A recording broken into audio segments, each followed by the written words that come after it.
Hello, learners. Welcome to week 4. In this week, we will see two very important frameworks.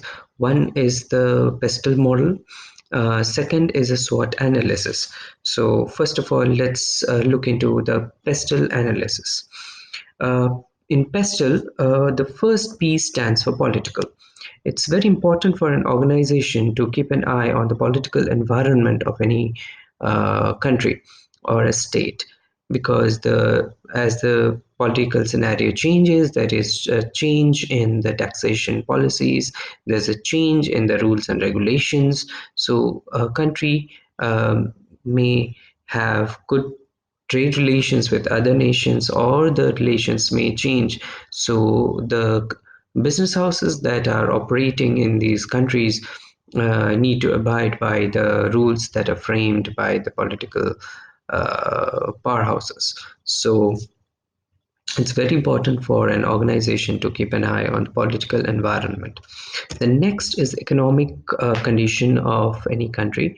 Uh, Business houses again need to keep an eye on the employment rates, the per capita income, the GDP level, the interest rates that is changing in the country. So, based on all these, the demand and supply of the goods and services will definitely differ.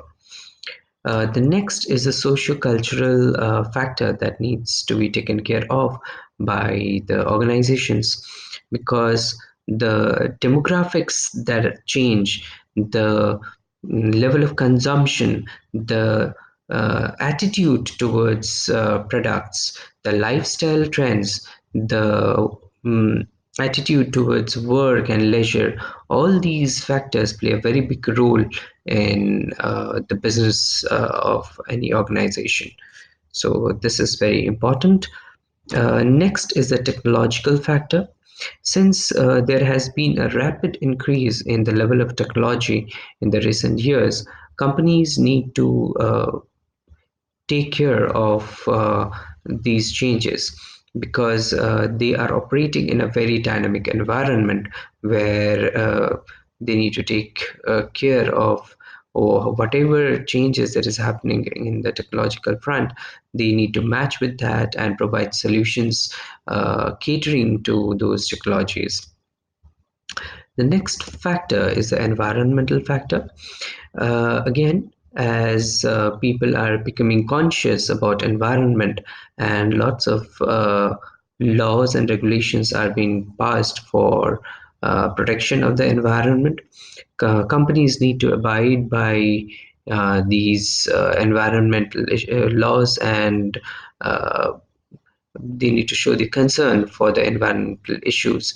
So how they deal with the uh, issues of environment is of big importance. Next, the final factor is the legal factor. The legal environment again keeps changing. So these are again need to be taken care of by the business houses. So the different types of laws that are passed against the health, safety, product, advertisement. So the companies need to look into it and abide by the uh, legal and legal laws, so they can function smoothly in any state or a country. The next is the SWOT analysis.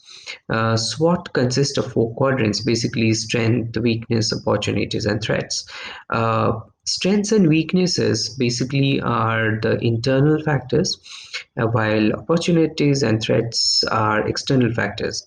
Strengths and weaknesses, the data for this can be obtained from the internal things of an organization, like the financial, the technical competition, position, the human resource, the customer feedback, product cycle, product line, etc.